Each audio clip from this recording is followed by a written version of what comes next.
یزید کا صرف یہی بد کرداری کا مرحلہ نہیں تھا، اس کربلا کے صحرا کے اندر یزید نے جس طرح امام حسین رضی اللہ تعالیٰ عنہ کو شہید کیا اور حضرت امام حسین کے خاندان کو شہید کیا، جب مدینہ المنورہ پر یزید نے مسلم بن عقبہ کو مقرر کیا، جس کو بزرگوں نے مصرب بن عقبہ کہا ہے، تو اس کو کہا 3 دن تک مدینے کا حرم تمہارے لیے حلال ہوگا، جو چاہو تم کرنا، اور شامی فوجوں کو اجازت دو۔ تو وہاں بھی انہوں نے 10,000 تابعین اور 700 صحابہ کو شہید۔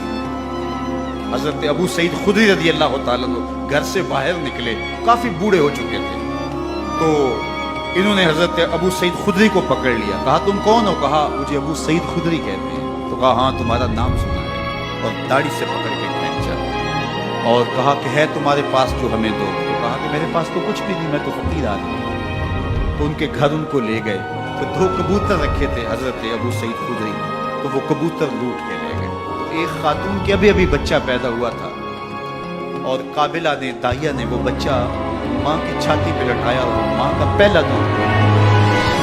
تو یہ جا کے کہنے لگے نکالو تمہارے پاس جو کچھ ہے وہ ہمیں دو، ورنہ تیرے بچے کو نہیں چھوڑیں گے۔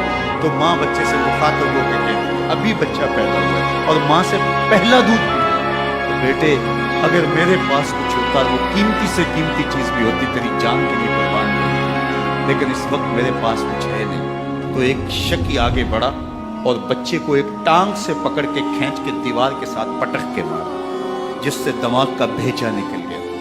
کیا کیا زیادتیاں نہیں کی۔ 700 صحابہ حرہ کے واقعہ میں شہید کیے یزید نے، اور 10,000 تابعین شہید کیے۔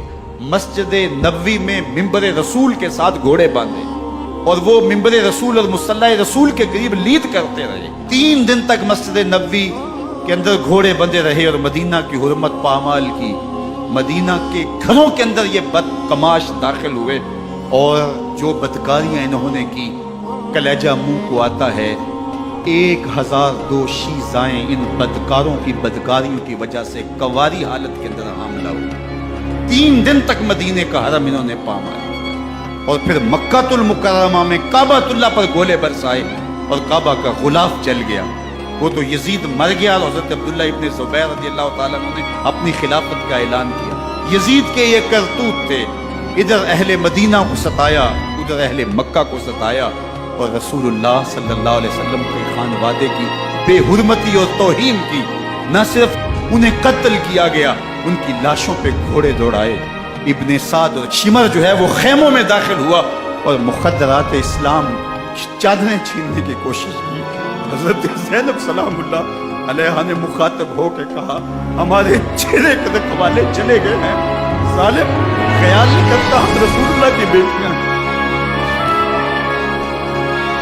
حضرت شہربانو، حضرت زین العابدین اور حضرت زینب سلام اللہ علیہ، ان تینوں پہ ایک اونٹ پہ باندھا، اور باقی اونٹوں پہ باقی سادات اور حضور کی شہزادی کو باندھا۔ رسیوں میں جکڑا گیا، اور اونٹوں پہ باندھ کر کے کوفے کی جانب آگے آگے شہیدوں کے سر چل رہے ہیں، اور پیچھے یہ قافلہ چل رہا ہے۔ اور جب یہ قافلہ وہاں سے گزرا جہاں لاشیں پڑی تھی، امام زین العابدین 14 سال کے تھے اور بیمار تھے، اور ان کا حوصلہ نہ ہوا، وہاں غشی ان کے اوپر آنے لگی۔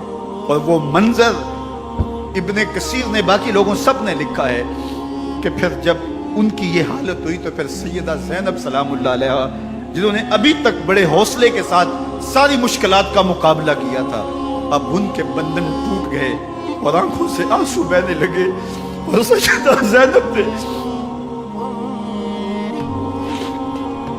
امام حسین رضی اللہ تعالیٰ عنہ کی لاش پہ کھڑے ہو کے، اور وہ روندی ہوئی لاش، ٹوٹی ہوئی ہڈیاں، اور وہ پریشاں بدن، کٹا ہوا سر نیزے کی نوک پہ، اور لاش یہ پڑی ہے۔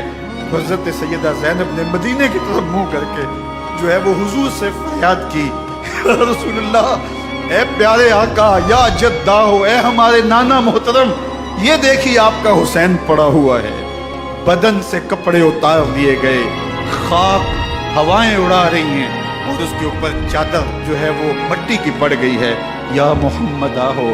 اور آگے فرمایا حضور آپ کی اولاد کاٹ دی گئی، اور پھر کہا بناتوں کا سبایا، حضور دیکھیے آپ کی بیٹیوں کے ہاتھ باندھ دیے گئے، اونٹوں پہ کس دیا گیا ہے، سرے شہیدہ آگے آگے چل رہے ہیں، راستے کے اندر ایک جگہ آئی، رات کا موقع تھا، ایک خاتون آئی اور اس نے کوئی کھانا پیش کیا ان کو اور کہا کہ میں کسی زمانے میں حضرت سیدہ فاطمہ زہرا کی نوکری کیا کرتی تھی، ان کی لونڈی تھی، ان کی کنیز تھی، اور آج مجھے پتہ چلا کہ آپ لوگ گزر رہے ہیں، تو میں نے کہا کہ میں اپنی مخدومہ کے خاندان کی خدمت کروں۔